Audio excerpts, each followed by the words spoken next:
Class 12th matrix और chapter number 3 very important, very easy. बेटा जो भी बच्चे सीबीएसई एग्जाम की तैयारी कर रहे हैं वो, और जो नीट बोल रहा हूँ, जेई और आईआईटी की तैयारी कर रहे हैं इंजीनियरिंग वाले बच्चे, उनके लिए बहुत ज़रूरी है और बहुत आसान भी है। अब बेटा समझते हैं मैट्रिक्स होता क्या है। देखो बेटा मैट्रिक्स का मतलब होता है कि किसी भी डेटा को अरेंज करना, किसी भी डेटा को अरेंज करना। अब जैसे आपके घर के अंदर बहुत सारे कपड़े पड़े हुए हैं, लेकिन कौन सा कपड़ा आपका है, या आपका ही कौन सा कपड़ा स्कूल का है, या कौन सा कपड़ा पार्टी में जाने वाला है, अगर उसको आप अरेंज नहीं करोगे, अलमारी में ठीक से नहीं रखोगे, तो उसे ढूंढना बहुत ही मुश्किल हो जाएगा। या बेटा आपके स्कूल में एक आपकी मैडम एक रजिस्टर रखती है जिसके अंदर डेली आने वाले बच्चों की अटेंडेंस लगाती है, वो एब्सेंट है कि प्रेजेंट है, ऐसा क्यों करती है, और उस रजिस्टर से क्या फायदा है। वो जब चाहे उस रजिस्टर को खोलेगी तो उसके अंदर एक पर्टिकुलर अरेंजमेंट बना हुआ है, इधर लिखा होता है कि वो प्रेजेंट है या एब्सेंट है, यहाँ उसका नाम होता है, रोल नंबर होती है, क्लास होती है। ये अरेंजमेंट जो होता है बच्चे के बारे में या पूरी क्लास के बारे में, एक एक पर्टिकुलर बच्चे के बारे में जानकारी फटाक से आपके सामने रख देती है। रजिस्टर खोलते ही आपको बहुत ज्यादा सर्च करने की जरूरत नहीं पड़ती। मतलब वो क्या है, एक वेल मैनर्ड में अरेंज्ड है।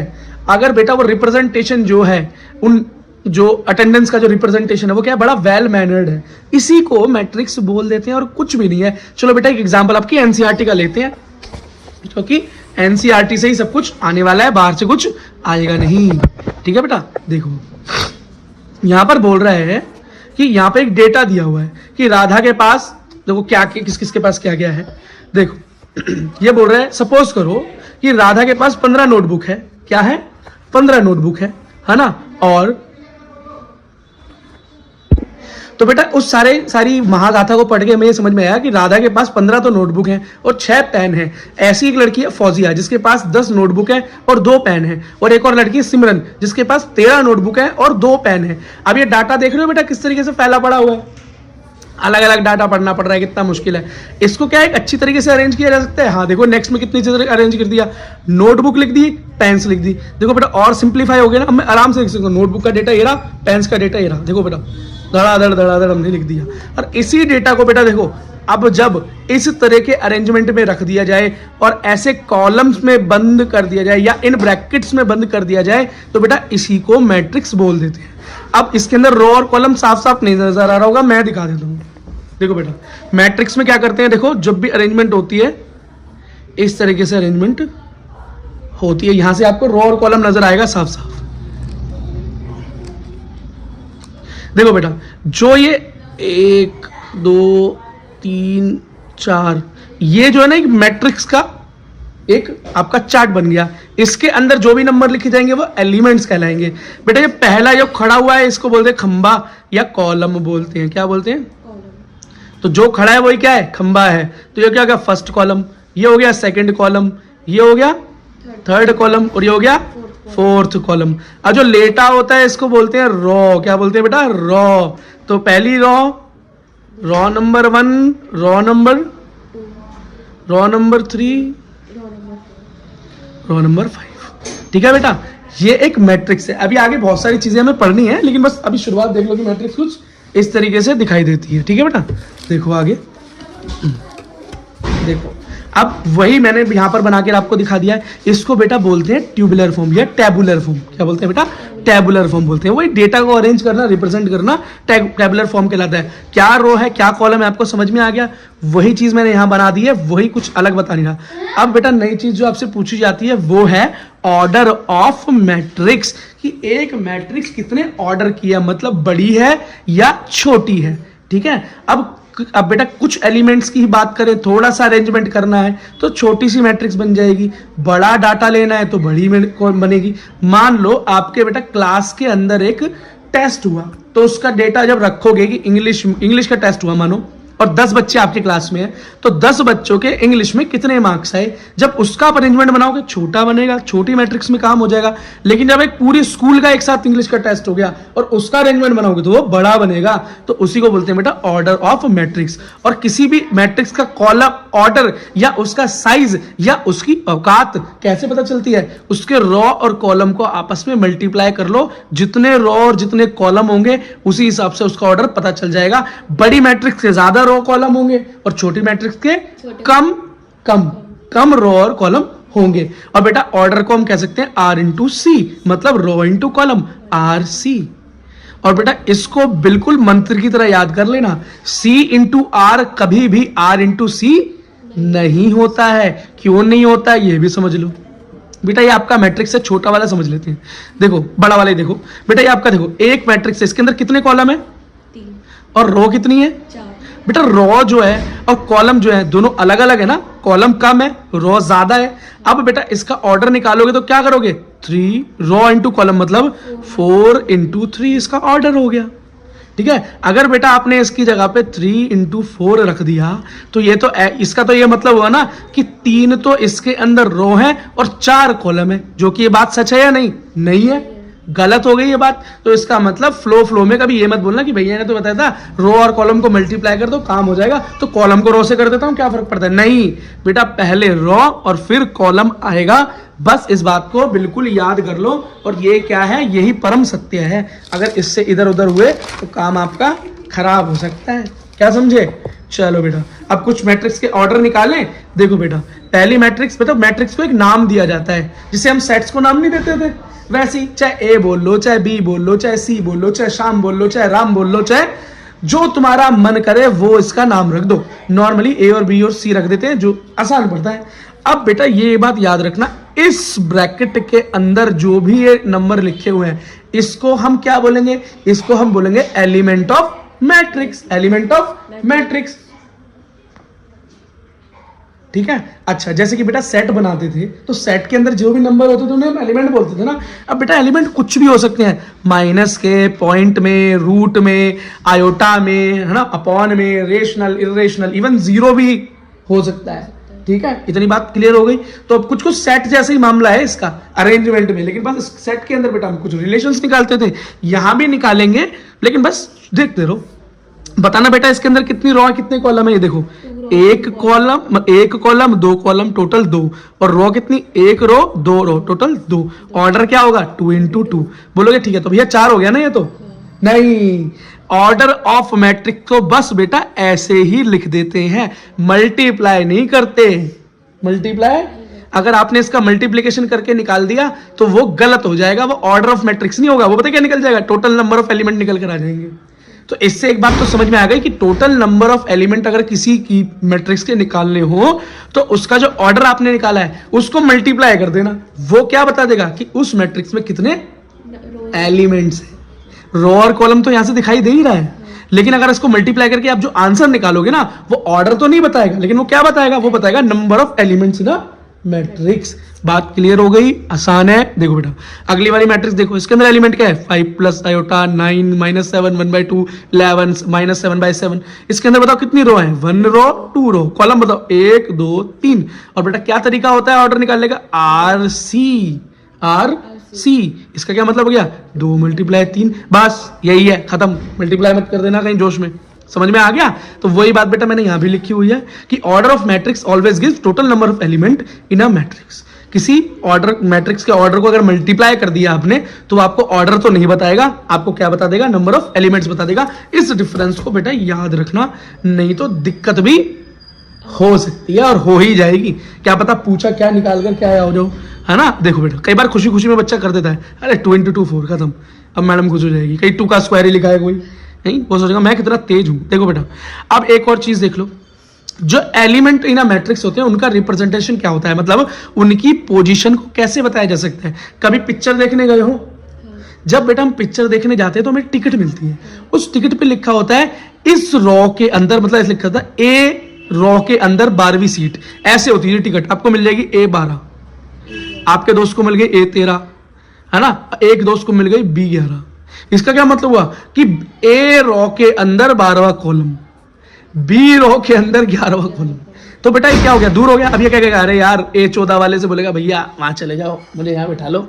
खैर छोड़ो, टिकट में इसलिए बताना चाह रहा था कि बेटा वहां भी एक मैट्रिक्स अरेंजमेंट होता है। सीट्स का क्या होता है? एक मैट्रिक्स अरेंजमेंट होता है। ठीक है, तो देखो जो सबसे फर्स्ट एलिमेंट होता है ना, फर्स्ट पहला, उसको हम बोलते हैं A11। देखो इसका मतलब आर सी, हमेशा आर सी। देखो तो ये क्या है? ये क्या है बेटा? फर्स्ट रो है ना, और फर्स्ट रो का ये कौन सा कॉलम है?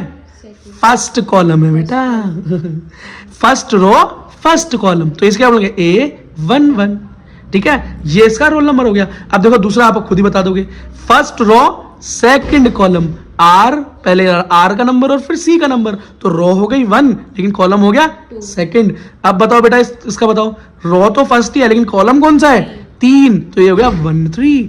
इसके नीचे आ जाओ, ये रो कौन सी हो गई दूसरी लेकिन कॉलम कौन सा है, तो ये क्या है A21। अब बेटा रो सेकंड और कॉलम भी दूसरा A22। अब बताओ बेटा रो दूसरी लेकिन कॉलम तीसरा A23। बेटा अब तो बिल्कुल पल्ले पड़ गई होगी बात, ठीक है, तो आपका फाउंडेशन बढ़िया होता जा रहा है। देखो बेटा इसको हम इस तरीके से भी रिप्रेजेंट कर देते हैं क्योंकि आपकी एनसीईआरटी जो माता जी हैं उनको ये लिखना बहुत पसंद है, वो आर सी नहीं लिखते यहाँ पे, जैसे हम तो आर और सी लिख के बता रहे हैं, है एक्चुअली वही, लेकिन मैडम कहती है हमें नहीं अच्छा लगता ये आर सी लिखना, हम तो लिखेंगे आई और जे। अगर वो आई लिख के तो समझ जाना रोज, हाँ रो की बात हो रही है, और जे लिख के तो समझ जाना कॉलम की बात हो रही है। अच्छा बेटा जरा ये बताओ, ये जो हमने ऊपर मैट्रिक्स बनाई है जिसका ऑर्डर क्या है 2 into 3, 2 into 3 है ना इसका, और रो कितनी है 2, कॉलम कितने हैं 3, आप तो समझ गए। टोटल नंबर ऑफ एलिमेंट कितने हैं इसका 6। वाह बेटा वाह, तेज हो गए, अब तो मैट्रिक्स में मजा आने वाले हैं। देखो बेटा अगर इसके अंदर कोई पूछे कि आई की वैल्यूज क्या क्या हो सकती हैं, आई की वैल्यूज क्या क्या हो सकती हैं, मतलब रो की वैल्यू क्या हो सकती है, तो आपने बोला या तो 1 हो सकती है या तो 2 हो सकती है क्योंकि 2 ही रो है। आपने पूछा कि भैया जे की वैल्यू क्या क्या हो सकती है इसमें, तो आप बोलोगे जे की वैल्यू, तो भाई जे की वैल्यू बताती है कॉलम, तो कॉलम कितने हैं 1 2 और 3, या तो 1 हो सकती है या तो 2 हो सकती है या 3 भी हो सकती है। आप बोलोगे भैया ये बताई क्यों रहे हो आप मुझे, क्योंकि बेटा इसके बेस पे क्वेश्चन आता है। क्या आता है क्वेश्चन आता है। अब देखो क्वेश्चन कैसे आएगा, एनसीईआरटी का एग्जाम्पल है। देखो इसके अंदर बोला है एक मैट्रिक्स बनाकर दिखाओ, क्या एक मैट्रिक्स बनाकर दिखाओ जिसका ऑर्डर भी दे रखा है 2 into 2, मतलब 2 तो रो हो और 2 ही कॉलम हो। मैट्रिक्स बनाकर दिखाओ जिसके अंदर एलिमेंट को रिप्रेजेंट कैसे किया गया ए आई जे, वो तो मैंने आपको ऊपर बता ही दिया, तो इसमें तो टेंशन वाली बात है नहीं। अच्छा इसने बोला बेटा जो भी एलिमेंट होगा वो इस फंक्शन से होके निकलेगा, मतलब आई और जे की वैल्यू लगाना और जो निकल कर आएगा वही वो एलिमेंट होगा। आप बोलोगे कोई दिक्कत नहीं जी, बहुत आसान है। सबसे पहले एक बात बताओ, 2 into 2 की बात हो रही है ना, एक नॉर्मल सी मैट्रिक्स बना लेता हूं। इसका मतलब 2 कॉलम 2 रो वाली मैट्रिक्स बनानी है, तो मेरी पहली रो के अंदर जो मेरा एलिमेंट होगा वो क्या होगा A11, पहली रो और पहला कॉलम। अब मेरा वही पहली रो और दूसरे कॉलम में क्या होगा A12।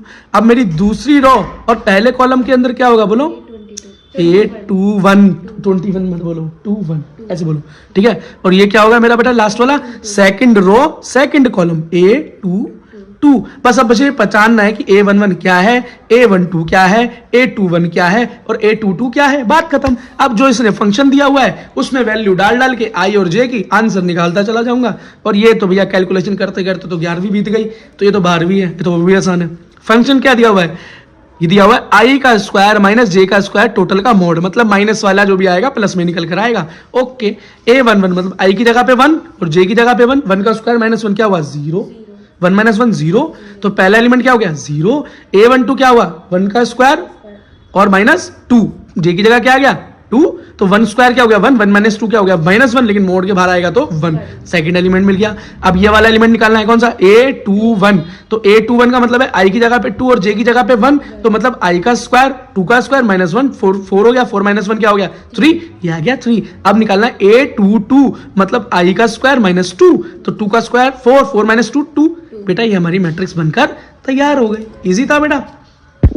अब बेटा देखना टाइप ऑफ मैट्रिक्स, तो सबसे पहली मैट्रिक्स है कॉलम मैट्रिक्स। कॉलम मैट्रिक्स का मतलब क्या हुआ, जिस मैट्रिक्स के अंदर बस एक कॉलम हो, क्या हो सिर्फ एक कॉलम हो, रो जितनी भी हो कोई फर्क नहीं पड़ता, वो क्या है हमारी कॉलम मैट्रिक्स। अगली रो मैट्रिक्स, ऐसी मैट्रिक्स जिसके अंदर एटलीस्ट एक रो हो, मतलब एटलीस्ट मैं गलत बोल रहा हूं यहाँ पे, एक रो हो, खाली एक रो हो, कॉलम में जितने मर्जी हो फर्क नहीं पड़ता। स्क्वायर मैट्रिक्स क्या है बेटा, स्क्वायर मैट्रिक्स का मतलब है जिसका ऑर्डर ऑफ मैट्रिक्स सेम हो, ठीक है, जैसे कि रो और सेम से मेरा मतलब है, देखो फ्लो में भूल जाता हूं, जिसका रो और कॉलम का सेम नंबर हो, जितने नंबर ऑफ रो हो उतने ही नंबर ऑफ कॉलम हो, मतलब जिसका R into C या ऑर्डर निकाले तो 2 into 2 आए, या 3 इंटू 3 आए, या 4 इंटू 4 आए, या 5 इंटू 5 आए, या 6 इंटू 6 आए, या 10 इंटू 10 आए, वही मेरी क्या है जिसके अंदर number of row and number of column same हो, वो क्या है, स्क्वायर मैट्रिक्स है। और बेटा एक चीज याद रखना, स्क्वायर मैट्रिक्स के केस में हम बेटा स्क्वायर मैट्रिक्स के ऑर्डर को ओनली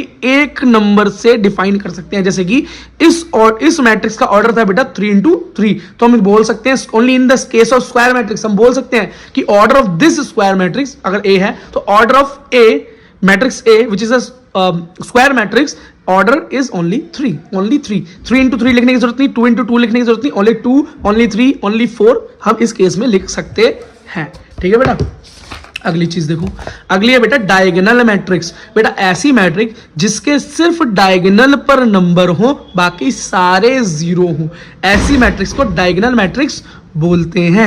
अगली स्केलर मैट्रिक्स क्या है? स्केलर मैट्रिक्स एक ऐसी डायगोनल मैट्रिक्स है जिसके डायगोनल पर नंबर हो, बाकी सब जीरो हो, लेकिन डायगोनल पर जो नंबर हो वो सेम हो। क्या हो? सेम हो। अगली आइडेंटिटी मैट्रिक्स, तो बेटा एक ऐसी मैट्रिक्स जिसके वो डायगोनल मैट्रिक्स ही है, तो identity matrix is the type of diagonal matrix जिसके डायगोनल पर नंबर हो, बाकी सब जीरो हो, और जो डायगोनल पर नंबर हो वो क्या हो? Only one, only one. अगला है बेटा जीरो मैट्रिक्स। जीरो मैट्रिक्स एक ऐसी मैट्रिक्स है जिसके सारे एलिमेंट जीरो हो, तो सिंगल जीरो भी एक जीरो मैट्रिक्स कहलाएगा। अगला है बेटा इक्वालिटी ऑफ अ मैट्रिक्स। तो इक्वालिटी ऑफ अ मैट्रिक्स में हमें ये देखना है कि कैसे दो मैट्रिक्स आपस में इक्वल हो सकती है। तो दो कंडीशन उन्हें फॉलो करनी पड़ेंगी सेम होने के लिए। पहली कि ऑर्डर ऑफ मैट्रिक्स सेम होना चाहिए। जैसे देखो आपको दो मैट्रिक्स दिखा रखे हैं, इसके ऑर्डर क्या है? 2 रो 2 कॉलम 2 इंटू 2, 2 रो 2 कॉलम 2 इंटू 2, ये इनका क्या है? ऑर्डर सेम है ना। तो बेटा ये हो गई पहली कंडीशन। दूसरी कंडीशन क्या है कि एडजेसेंट एलिमेंट जो है या corresponding angle, sorry corresponding angles क्या होने, सॉरी एलिमेंट्स, एंगल याद आ जाता है, कॉरस्पॉन्डिंग नाम याद है। कॉरस्पॉन्डिंग एलिमेंट जो है वो सेम होने चाहिए। देखो 2 0, यहां भी देखो 2 0 सेम। क्या है ये? First column, second column 3 1, second column 3 1। ये बिल्कुल हम कह सकते हैं कि क्या है, दोनों मैट्रिक्स इक्वल हैं। लेकिन ये मैट्रिक्स आपस में इक्वल नहीं है। देखो फर्स्ट कॉलम में क्या है? 3 0, इसके फर्स्ट कॉलम में 2 0, नॉट सेम, नॉट सेम। ठीक है बेटा। अच्छा, जब दो मैट्रिक्स आपस में इक्वल होती है तो हम कह सकते हैं कि बेटा उसका A11 उसी के A11 के बराबर है, या उसका अगर इसको मैं B मानूं और इसको मैं A मानूं तो मैं लिखता हूं AIJ is equals to BIJ। ठीक है, तो x equals to -1/5, y equals to 0, z equals to 2, a equals to √3, b equals to 3 and c equals to 2। यही यहां पर दिया हुआ है। अब बेटा क्या हम इसी चीज का यूज करके, सिमिलैरिटी ऑफ मैट्रिक्स का यूज करके वैल्यू ऑफ एलिमेंट्स निकाल सकते हैं? बिल्कुल निकाल सकते हैं। देखो बेटा x प्लस 3 इक्वल्स टू 0 हो जाएगा, z प्लस 4 इक्वल्स टू 6 हो जाएगा, 2y minus 7 equals to 3y minus 2 हो जाएगा, -6 तो -6 के इक्वल दे ही रखा है, a माइनस 1 इक्वल्स टू -3 हो जाएगा, 0 इक्वल्स टू 2 प्लस c हो जाएगा, b minus 3 equals to 2b plus 4 हो जाएगा, -21 बराबर -21 सॉल्व करने की जरूरत है, 0 बराबर 0। तो बेटा जो अननोन एलिमेंट्स है क्या इनकी वैल्यूज भी निकाली जा सकती है? बिल्कुल निकाली जा सकती है। 2-3 की निकाल कर दिखा भी देता हूं। आंसर तो डायरेक्ट दे ही रखा है। देखो इसकी निकालें, x प्लस 3 किसके बराबर? 0 के बराबर हो गया। तो देखो क्या निकल कर आएगा इसका, x plus 3 is equals to 0, तो x इक्वल्स टू -3 आ गया ना बेटा। सॉरी क्या आ गया? -3 आ गया है ना। अच्छा बेटा अगला निकालो, z प्लस 4 इक्वल्स टू 6 है, तो z प्लस 4 इक्वल्स टू 6 है, तो z इक्वल्स टू 6 माइनस 4 हो गया, मतलब आपका आंसर 2 आ गया। क्या आ गया? 2 आ गया। इसी तरीके से बेटा सबके आंसर्स निकाले जा सकते हैं। और सेम एग्जांपल नंबर जो 5 है, देखो इसके अंदर क्या होगा? 2a plus b equals to 4, a minus 2b equals to -3, 5c minus d equals to 11 and 4c plus 3d equals to 2 4 हो जाएगा। अब बेटा देखना टाइप ऑफ मैट्रिक्स। तो सबसे पहली मैट्रिक्स है कॉलम मैट्रिक्स। कॉलम मैट्रिक्स का मतलब क्या हुआ? जिस मैट्रिक्स के अंदर बस एक कॉलम हो। क्या हो? सिर्फ एक कॉलम हो, रो जितनी भी हो कोई फर्क नहीं पड़ता, वो क्या है हमारी कॉलम मैट्रिक्स। अगली रो मैट्रिक्स, ऐसी मैट्रिक्स जिसके अंदर एटलीस्ट एक रो हो, मतलब एटलीस्ट मैं गलत बोल रहा हूं यहाँ पे, एक रो हो, खाली एक रो हो, कॉलम में जितने मर्जी हो फर्क नहीं पड़ता। स्क्वायर मैट्रिक्स क्या है बेटा? स्क्वायर मैट्रिक्स का मतलब है जिसका ऑर्डर ऑफ मैट्रिक्स सेम हो।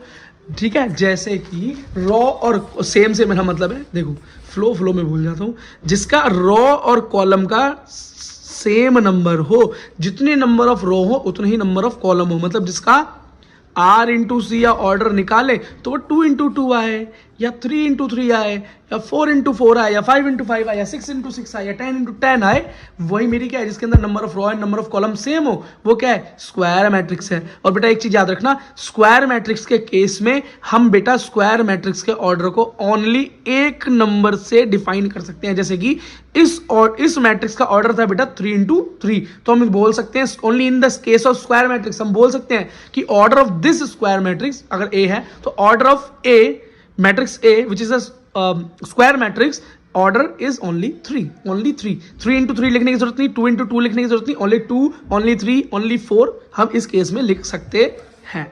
ठीक है बेटा, अगली चीज देखो, अगली है बेटा डायगोनल मैट्रिक्स। बेटा ऐसी मैट्रिक्स जिसके सिर्फ डायगोनल पर नंबर हो, बाकी सारे जीरो हो, ऐसी मैट्रिक्स को डायगोनल मैट्रिक्स बोलते हैं।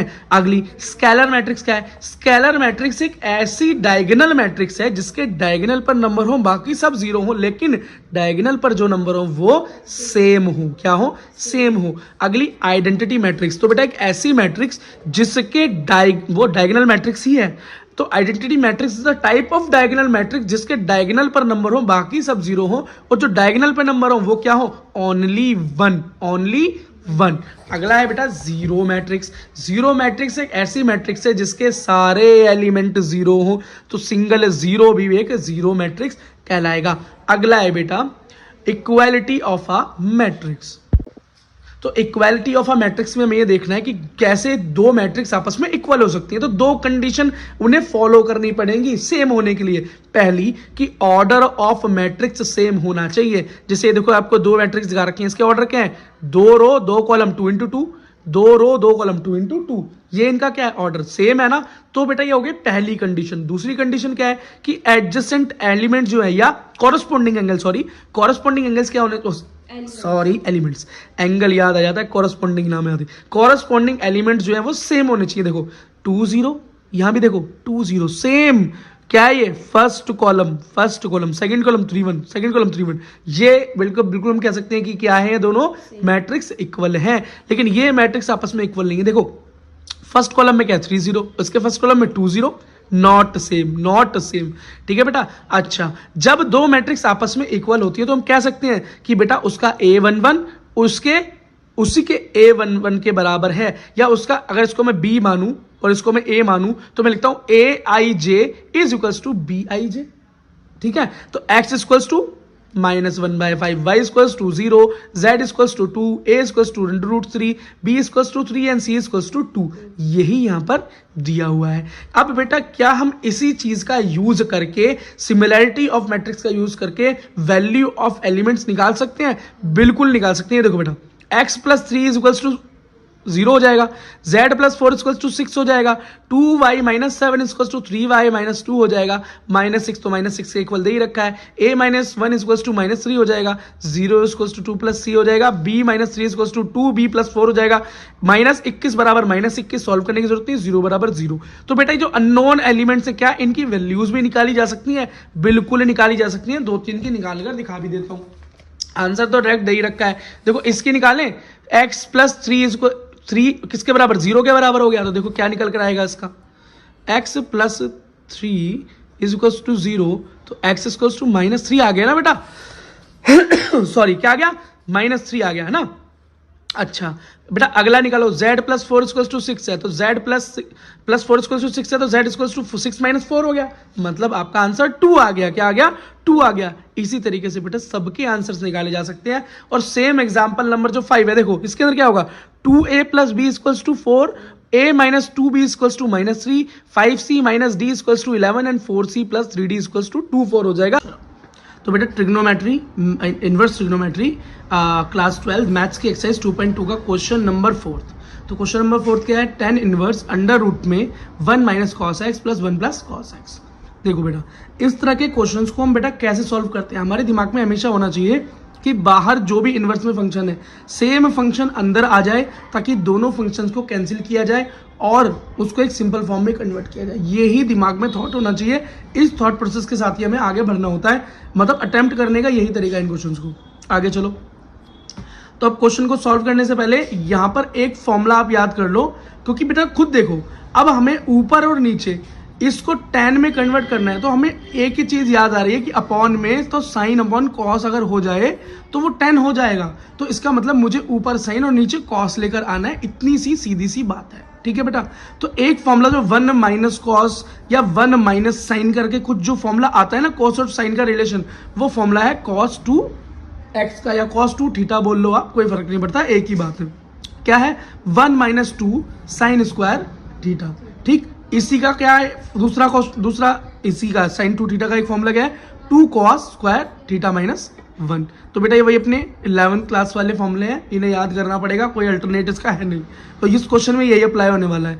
तो हम यहाँ पर जो 1 माइनस कॉस एक्स है, क्या 1 माइनस कॉस एक्स है, तो कॉस एक्स का फॉर्मूला निकालेंगे यहाँ से। कैसे, तो कॉस एक्स का फॉर्मूला क्या हो जाएगा, अगर कॉस 2 थीटा या कॉस 2x का formula 1 minus 2 sine square theta है, तो ये क्या हो गया, कॉस थीटा का फॉर्मूला क्या हो गया 1 minus 2 sine square theta by 2। बस समझ में आ गई। देखो फिर हमने देखो क्या किया, यही बेटा यही आइडेंटिटी कॉस की जगह पर यहाँ पर पुट कर दी, और अब बेटा cos 2 थीटा का फॉर्मूला हमने कहां पर पुट कर दिया, यहां पर इस वाले फॉर्मूले को हमने नीचे पुट कर, क्यों, ऊपर बेटा साइन की आइडेंटिटी आ गई तो नीचे cos की आइडेंटिटी चाहिए, और बेटा ये अपॉन में 2 कैसे आया, क्योंकि ये 2 उधर भेज दिया, तो cos स्क्वायर थीटा मतलब साइन cos 2 थीटा का एक आइडेंटिटी है 2 cos स्क्वायर थीटा माइनस 1, तो cos थीटा की आइडेंटिटी क्या होगी 2 cos square theta upon 2 minus 1। अब बेटा वो मैंने नीचे प्रूफ कर दिया। ठीक है, अब जैसे ही ब्रैकेट खुलेगा तो क्या होगा, तो ये देखो ये माइनस माइनस और ये माइनस तो ये प्लस हो जाएगा, तो 1 minus 1 plus 2 sine square x by 2 upon में 1 plus 2 cos square x by 2 minus 1। देखो बेटा ये प्लस 1 और ये माइनस 1 आपस में कैंसिल हो गए, यहाँ ये माइनस वन आपस में खत्म हो गए, क्या बचा आपके पास 2 sine square x by 2 upon में 2 कॉस स्क्वायर एक्स बाय 2, 2 से 2 कैंसिल हुआ, क्या बच गया आपके पास sine upon cos, sine square upon cos square x by 2। तो बेटा साइन अपॉन कॉस क्या होता है, सीधा अंडर रूट में क्या बचेगा tan स्क्वायर एक्स बाय 2। और एक बात बताओ बेटा कि जो स्क्वायर होता है उससे अंडर रूट डिजॉल्व हो जाता है, खत्म हो जाता है, कैंसिल हो जाता है, तो हमारे पास आंसर क्या बचेगा, सिर्फ और सिर्फ एक्स बाय 2, और यही मेरा आंसर है, यही सिंपलेस्ट फॉर्म है इसकी। ठीक है बेटा, क्वेश्चन नंबर 6 एक्सरसाइज 2.2। ठीक है, tan inverse x by a square minus x square, ये हमें प्रूव करना है, मतलब इसको क्या करना है सिंपलेस्ट फॉर्म में निकालना है। आप एक बात देखो, मैंने आपको क्या बताया था पहले, अगर बेटा जो नए हैं वो समझ लो, अगर देखो यहाँ पर 1 होता, क्या होता 1 होता, मान लो 1 होता, तो ये सिंपल हमें इस तरह से दिखाई देता। ठीक है, लेकिन यहाँ पर 1 नहीं, यहाँ पर a दिया हुआ है, तो देखो यहाँ पर दो चीजें ध्यान रखनी है, एक तो बाहर इनवर्स में क्या है, अब हमें अंदर वही लेकर आना है, जैसे यहाँ tan इनवर्स है तो अंदर tan लेकर आना है किसी भी तरीके से, ताकि tan इनवर्स से tan कैंसिल आउट हो सके और एक सिंपल फॉर्म का आंसर आ सके, करने का यही तरीका है। लेकिन यहाँ पर क्या है, यहाँ पर a आ गया, x के साथ साथ एक दूसरा वेरिएबल a, तो कोई बात नहीं, a आ गया तो हम अंदर जो भी आइडेंटिटी लेंगे उसके साथ बेटा a भी जोड़ देंगे, और ये इससे पहले वाले क्वेश्चन में भी हमने किया है, और आगे मिसलेनियस के क्वेश्चन होंगे तो वहां भी आपको यही करना है। तो ये बेटा कोई स्टेप नहीं है कि a मान लिया, ये तो बस मैंने आपको दिखाया है कि अगर 1 होता तो क्या होता, अगर 1 नहीं है तो ये केस है, तो हम क्या करते, अगर ये खाली 1 होता तो हम क्या लेते x equal to sine theta ले लेते और काम हो जाता, लेकिन यहाँ पर हमने क्या लिया x equal to a sine theta, क्यों बेटा यहाँ पर ये a भी मेंशन है, तो इसको भी हमें डिसॉल्व करना है, खत्म करना है। अच्छा, और आप बोलोगे भैया आप तो बोल रहे थे कि अंदर tan चाहिए होगा, तो फिर साइन क्यों लिया, बेटा साइन इसलिए लिया है क्योंकि अब अपॉन में आ रहा है फंक्शन, तो हमें ऊपर साइन चाहिए तो नीचे कॉस चाहिए, तो बेटा ये साइन का ही एक फंक्शन है, जो ऊपर अगर मैं साइन ले लूँ एक्स की जगह पे और नीचे 1 माइनस साइन स्क्वायर ले लूँ तो वो अपने आप कॉस स्क्वायर के बराबर हो जाता है, और मेरा यहीं पर आंसर खत्म हो गया। देखो बेटा जब मैंने एक्स स्क्वायर किया ए साइन थीटा के बराबर लिया तो ऊपर हो गया ए साइन थीटा, अपॉन में क्या हो गया ए स्क्वायर माइनस एक्स है ना बेटा एक्स, तो एक्स की जगह पे क्या हो गया बोलो ए साइन थीटा, तो ए साइन थीटा का स्क्वायर, अब स्क्वायर जब खुलेगा तो क्या होगा ए साइन थीटा अपॉन में ए स्क्वायर माइनस ए का स्क्वायर अलग, इस वाले ए का अलग स्क्वायर और साइन थीटा का अलग स्क्वायर। ठीक है, ये रहा। ठीक है, अब देखो क्या होता है, देखो क्या बेटा, देखो a साइन थीटा अपॉन में under root a 1 minus sine 2 theta sine square theta, इतना तो समझ में आया। अब ऐसा क्यों किया मैंने, क्योंकि बेटा मैंने यहाँ से क्या किया, यहाँ भी a है स्क्वायर, यहाँ भी a स्क्वायर, मैंने a स्क्वायर कॉमन ले लिया, क्या किया a स्क्वायर कॉमन ले लिया। अब कॉमन क्यों लिया, ताकि बेटा cos 2 थीटा का फॉर्मूला बन सके, और वो क्या होता है cos स्क्वायर थीटा का फॉर्मूला, सॉरी वो ये होता है 1 माइनस साइन स्क्वायर थीटा होता है कॉस स्क्वायर थीटा के इक्वल टू, या cos square theta equal to 1 minus sine square theta होता है। हमें यही तो चाहिए, तो मुझे 1 माइनस साइन स्क्वायर थीटा बनाना था, बन गया, ये कॉमन लेते ही। समझ में आ गया? ठीक है, अब ये क्या हो गया मेरा 1 minus sine square theta cos square theta हो गया। तो बेटा अंडर रूट खुलेगा तो स्क्वायर कैंसिल आउट हो जाएंगे। अब ये नॉर्मल बाहर आ जाएंगे, ए साइन थीटा अपॉन में ए कॉस थीटा, ए से ए कैंसिल, क्या बचा sine by cos, sine by cos क्या होगा टेन थीटा, टेन से टेन कैंसिल, आंसर आया थीटा। अब बेटा एक चीज और ध्यान रखना कि ये जब भी हम ये क्वेश्चन करते हैं तो एक्स की वैल्यू के साथ साथ हम थीटा की वैल्यू भी निकाल लेते हैं, और नहीं निकाली तो कोई बात नहीं, अब निकाल लो, अभी भी कौन सा मुश्किल है। हमने x square to a sine theta लिया था ना, थीटा को इधर छोड़ दो, बाकी को इधर भेज दो, क्या बचेगा ए एक्स के अपॉन में चला जाएगा, मल्टीप्लाई में डिवाइड हो जाएगा, साइन उधर जाएगा इन्वर्स हो जाएगा, तो theta equals to sine inverse x by A. तो यही बेटा आपका क्या हो गया, आंसर हो गया। क्वेश्चन नंबर 8 2.2 वैल्यू फाइंड करनी है, tan इनवर्स ब्रैकेट में 2 cos अंडर ब्रैकेट में 2 sin इनवर्स 1/2। देखो बेटा साइन की वैल्यू 1/2 कब होती है, π/6 पे। π/6 का क्या मतलब है, sin 30। ठीक है बेटा, अब sin 30, अब देखो 2 ऊपर मल्टीप्लाई में, तो 2 से 3 पर कैंसिल हो जाएगा 6, आंसर क्या है 2 cos π/3। इतनी बात समझ में आ गई? कोई दिक्कत नहीं है ना? अच्छा अब बेटा एक बात बताओ, cos π/3 जिसका क्या मतलब होता है cos π/3 का 60, तो cos 60 की वैल्यू क्या है 1/2। ठीक है, अब 2 से 2 कैंसिल, क्या बचा साइन इनवर्स 1 और tan इनवर्स 1, और tan की वैल्यू 1 कब होती है 45, मतलब π/4। आंसर आ गया, खेल खत्म। Question number 12 2.2 inverse trigo value find करनी है, tan sine inverse 3/5 plus cot inverse 3/2। बहुत आसान है। देखो आप एक बात बताओ, साइन 3/5 को बेटा इस तरह के क्वेश्चंस को सॉल्व करने का यही तरीका है कि उसको हम किसी वेरिएबल के बराबर मान लेते हैं। ठीक, अब देखो 3/5 को इधर छोड़ दो, क्या हो जाएगा साइन एक्स, तो साइन एक्स किसके इक्वल टू हुआ 3/5 के।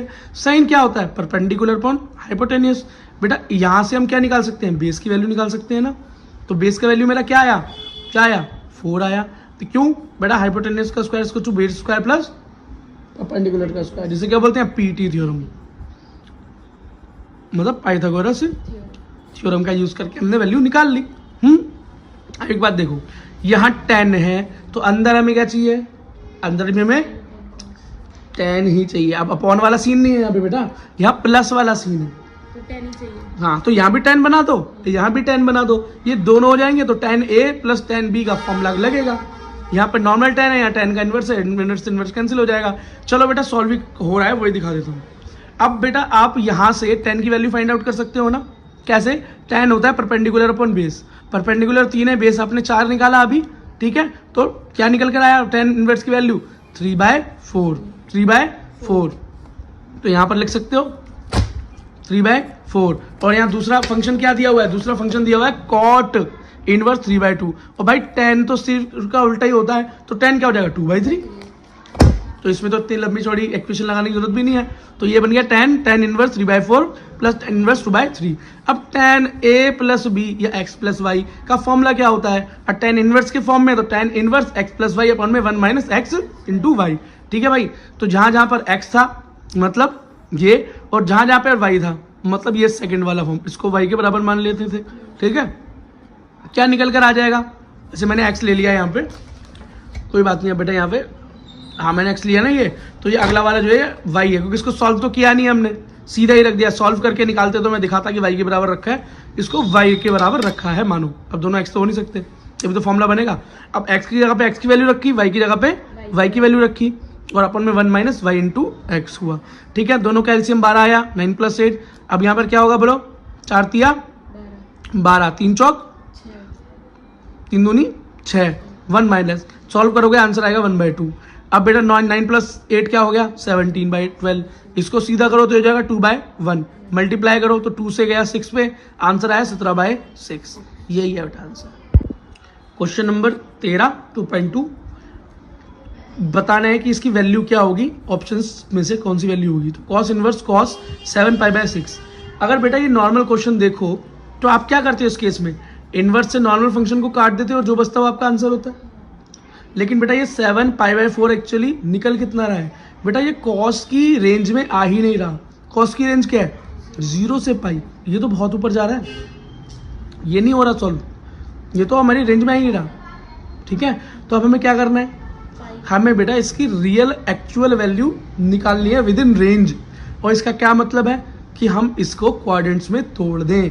तो 7π/6 को क्या लिख सकते हो, पाई प्लस π/6 लिख सकते हो। जो कैसे, अगर इसको सॉल्व भी करो तो 6π प्लस पाई, तो 7π/6 हो गया। तो कुछ गलत तो नहीं लिखा, तो हो गया cos inverse cos pi plus π/6।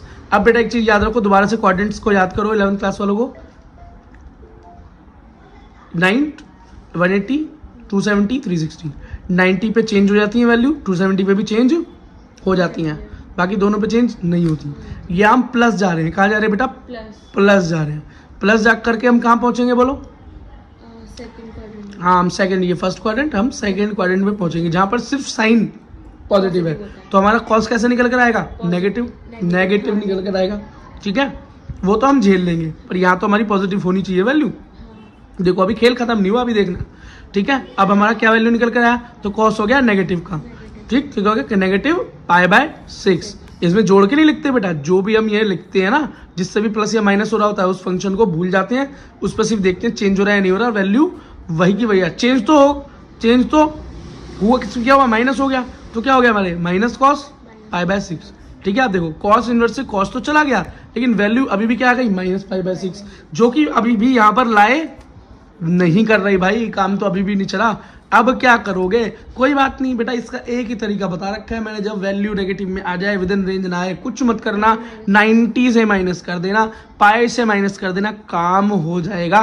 क्योंकि जैसे ही आप 90 से माइनस करोगे तो आप वापस फर्स्ट क्वाड्रेंट में पहुंच जाओगे जहां पर सब ही पॉजिटिव है। Add sugar to coffee, add मतलब ऑल पॉजिटिव, शुगर मतलब साइन पॉजिटिव, टैन पॉजिटिव और कॉट पॉजिटिव या कॉस पॉजिटिव। तो आपको इतनी बात समझ में आ गई, ठीक है बेटा। तो इसका आंसर क्या निकल गया है, पाई माइनस π/6 किया तो 5/6, यही बेटा इसका आंसर। क्वेश्चन नंबर 14 2.2 देखो, ये पता लगाना है इसकी वैल्यू किसके इक्वल होगी, ए बी सी डी में से क्या होगा। तो sine π/3 minus sine inverse minus π/1/2। ठीक है, देखो बेटा कुछ नहीं है इसके अंदर, बस एक चीज समझ लो कि माइनस और माइनस दे रखा है एक बार और, तो कोई बात नहीं, वैसे भी साइन की वैल्यू क्या लाइन करती है, π/2 से π/2 माइनस से प्लस, तो कोई दिक्कत नहीं है वहाँ पे, तो वैल्यू कर रही है एग्जैक्ट।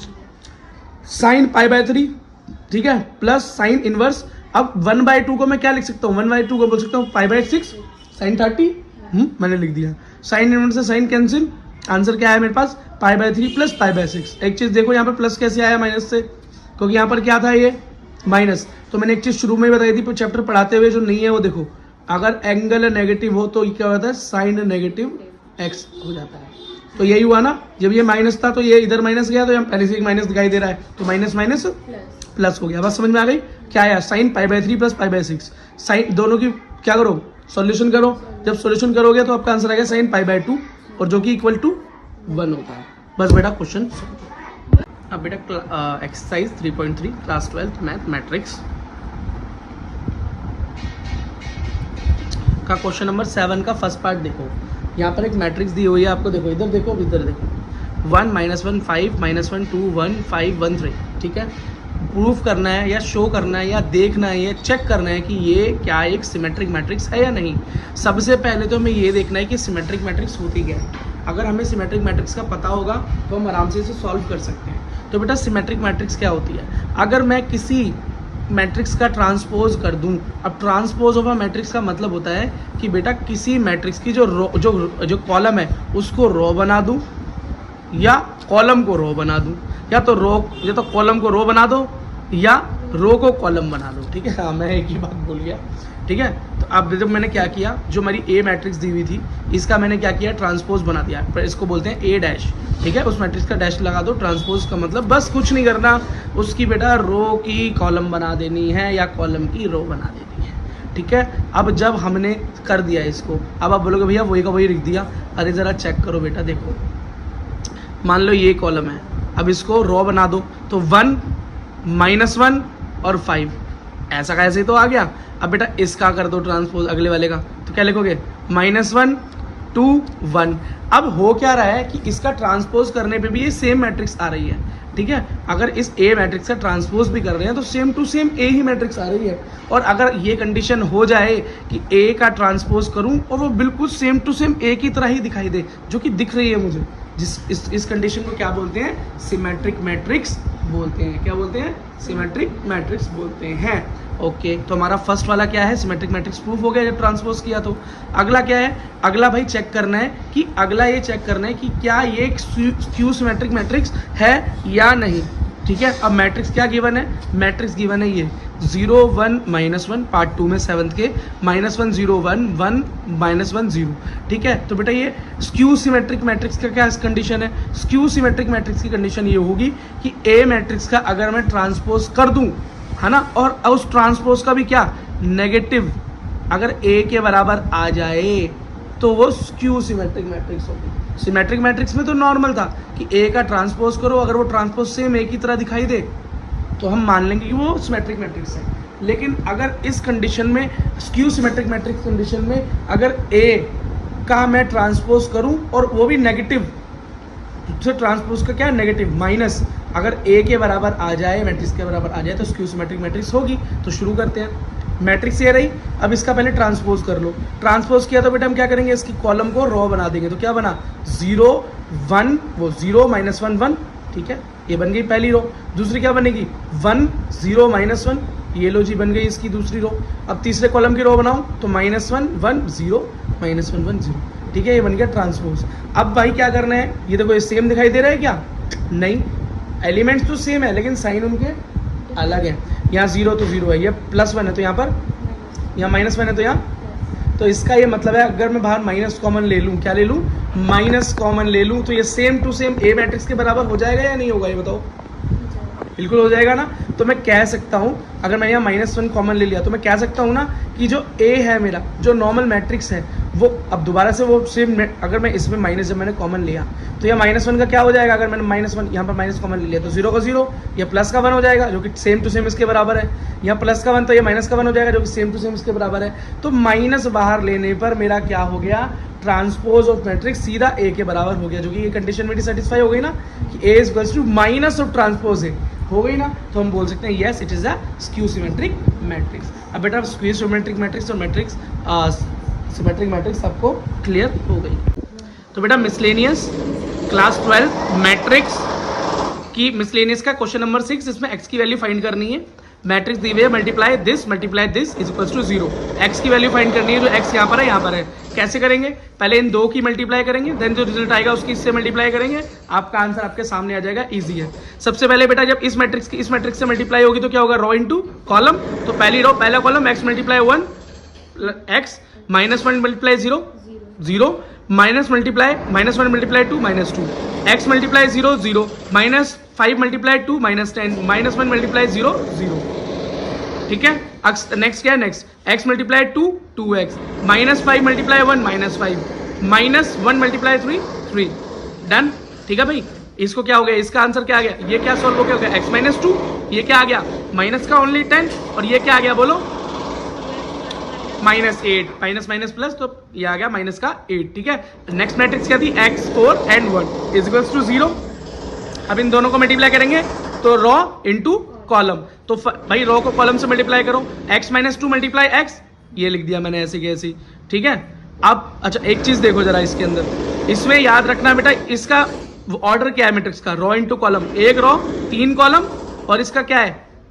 3 रो 1 कॉलम। याद रखना जो भी इसका आंसर आने वाला है वो क्या आएगा? वो आंसर आएगा हमेशा बेटा हमारा, बोलो 1 into 3 1 into 3। हाँ वेरी गुड। ठीक है, चलो बस ऐसे ही याद दिला रहा था कॉन्सेप्ट, आगे कॉन्सेप्ट काम आता है, बस इसलिए याद दिला रहा था। ये x है तो x मल्टीप्लाई x -2, अब 10 मल्टीप्लाई 4 तो -40 प्लस 2x -8 मल्टीप्लाई 1, तो ये सेम टू सेम उतर के आ गया।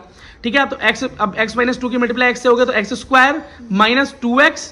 ठीक है, अब क्या हो गया? -2x प्लस 2x, ये रहा तो ये रहा प्लस 2x, थोड़ा सा अंदर घुस गया। अब ये क्या हो गया? -40 -8, क्या हो गया? माइनस प्लस 48 प्लस 2 -2 कैंसिल हो गया। तो बेटा सॉल्व होके क्या आया? ये 48 x² -48 इक्वल्स टू 0। ठीक है। अब x square minus 48 equal to 0 सीधे सीधे लिख सकते हैं। अब मेरा आंसर है x square to minus 48 plus का 48, x square square into 48, LCM करके देखेंगे तो क्या आएगा 2 इंटू 2 इंटू 2 इंटू 2 इंटू 3। अब 2 2 का पेयर बन गया, 2 इंटू 2 4 बाहर आ गया, अंदर 3 का पेयर बना नहीं तो अंदर, तो आंसर आया मेरा प्लस माइनस 4 अंडर रूट 3।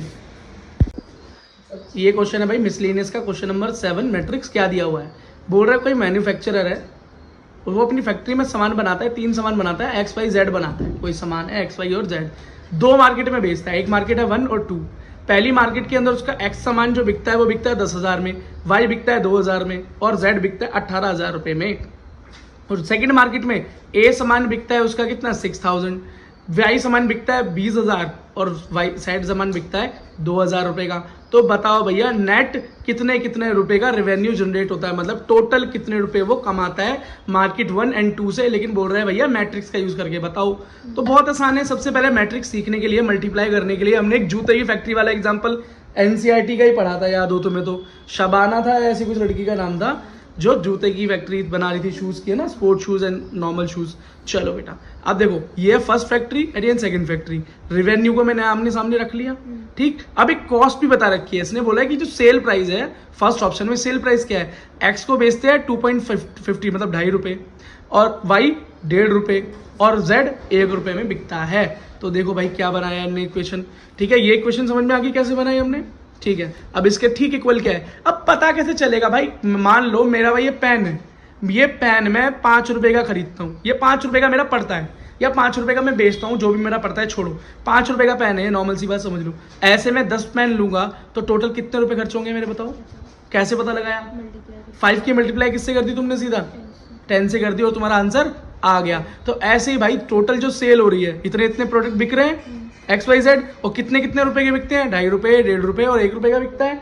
हम अगर इसकी आपस में मल्टीप्लाई कर दें इन दोनों की तो आंसर तुम्हारा आ जाएगा। ये फर्स्ट मैट्रिक्स और ये हमारी सेकंड मैट्रिक्स, कैसे मल्टीप्लाई होगी, रो इनटू कॉलम, रो इनटू कॉलम। तो फर्स्ट रो फर्स्ट कॉलम में मल्टीप्लाई 10,000 की मल्टीप्लाई 2.5 से 25,000, प्लस 2,000 की मल्टीप्लाई किससे 1.5 से 3,000, प्लस 18,000 की मल्टीप्लाई 1 से तो 18,000। अब सेकंड 6,000 की मल्टीप्लाई 2.5 से 1,500, प्लस 20,000 की मल्टीप्लाई 1.5 से कितना या 30,000, 8,000 की 8,000 की मल्टीप्लाई 1 से 8,000, इन दोनों को आपस में जोड़ दो आंसर आ गया। तो भाई फर्स्ट मार्केट में टोटल रिवेन्यू आया 46,000 और सेकंड मार्केट में टोटल रिवेन्यू आया 53,000 या 53,000 रुपए। अब सेकंड ऑप्शन में क्या बोल रखा है कि भैया इन्हीं चीजों की कॉस्ट अब थोड़ी सी अलग है, क्या है, एक्स की 2 रुपए, वाई की 1 रुपए और जेड की 50 पैसा, मतलब 0.5 कर दिया, ठीक है भाई कोई बात नहीं, सेम मैट्रिक्स तैयार कर ली मैंने, सामान तो उतना ही बिक रहा है ना, रेट अलग हो गया, तो रेट 2 रुपए 1 रुपए और 50 पैसा हो गया। फिर से मल्टीप्लाई करो, 10,000 की 2 से 20,000, प्लस 2,000 की 1 से 2,000, फिर 18,000 की 0.5 से मतलब हाफ हो गया, तो क्या हो गया भाई 9,000, 18 का आधा होता है, 6 का 2 से करोगे तो 12, प्लस 20,000 का 1 से करोगे तो 20,000, प्लस 8,000 का 0.5 से करोगे तो 4,000, टोटल प्लस कर दो। तो फर्स्ट मार्केट और सेकंड मार्केट का टोटल रिवेन्यू क्या है, 31,000 एंड 36,000 रुपए रिवेन्यू आ गया, ठीक है। अब वो क्या बोल रहा है भैया नेट प्रॉफिट बताओ, ग्रॉस नेट प्रॉफिट मतलब कितना कमाई हो रही है टोटल, इन दोनों की जो सेल हो रही है मार्केट में अलग अलग रेट में, टोटल क्या प्रॉफिट निकल कर आ रहा है। तो भाई इस मार्केट में जो टोटल रिवेन्यू निकल रहा था, इस मार्केट में जो टोटल रिवेन्यू आ रहा था, इन दोनों को आपस में माइनस कर लेंगे तो नेट प्रॉफिट पता चल जाएगा। तो भैया फर्स्ट मार्केट का तो ये रहा, फर्स्ट का सेकंड का, फर्स्ट में 40,000 आया था, फिर 53,000 आया था सेकंड में। अब सेकंड टाइम जब रेट अलग हुआ तो 31,000 और 36,000, दोनों का डिफरेंस हुआ 15,000 and 17,000, that's the answer. Question number 9 miscellaneous matrix. A क्या दे रखा है, मैट्रिक्स दे रखा है alpha beta gamma minus alpha. अब दे रखा है condition A square equals to I matrix, identity matrix के इक्वल है, ठीक है, इसे सॉल्व करना है। Then A is equals to I, ठीक है, इसका मतलब क्या हुआ, A square equals to I का मैं लिख सकता हूँ ए स्क्वायर को इनटू ए इक्वल्स टू आई, तो ए क्या है मेरा ये रहा इक्वल्स टू आई लिख दिया। अब इन दोनों को आपस में मल्टीप्लाई करेंगे तो रो इनटू कॉलम, तो रो इनटू कॉलम क्या होगा, alpha into alpha, alpha square plus beta gamma, ठीक है। अब रो कॉलम, ठीक है, तो भाई alpha beta minus alpha beta. अब यहाँ रो मतलब ये वाला रो और ये वाला फिर से कॉलम, तो अल्फा गामा और माइनस हो जाएगा बीच में अल्फा गामा, ठीक है। अब नेक्स्ट देखो row into column, beta alpha sorry beta gamma है ना, बीटा गैमा और प्लस अल्फा हाँ plus alpha into alpha, alpha का स्क्वायर हो गया, माइनस माइनस प्लस हो गया। ये तो आपस में कैंसिल आउट हो जाएंगे, प्लस माइनस है। और ये आइडेंटिटी मैट्रिक्स तो तुम्हें पता ही है भाई क्या होता है, कॉलम मतलब भाई यहाँ पे हमारी डायगोनल पे 1 1 होते हैं, बाकी 0 होते हैं, तो ये एकदम इक्वल दिखाई दे रहा है अब तुमको, ठीक है। तो अल्फा स्क्वायर प्लस बीटा गेमा इक्वल्स टू 1 हो गया, दिखाई दे रहा है हमें। तो मैं इसको लिख सकता हूँ यहाँ इधर से उठा के सब कुछ उधर फेंक दिया, तो 0 equals to 1 minus alpha minus beta gamma, बस खत्म। ये ऑप्शन सी है, यही ठीक है। क्वेश्चन नंबर 10 मैट्रिक्स मिसलेनियस, बहुत आसान क्वेश्चन है।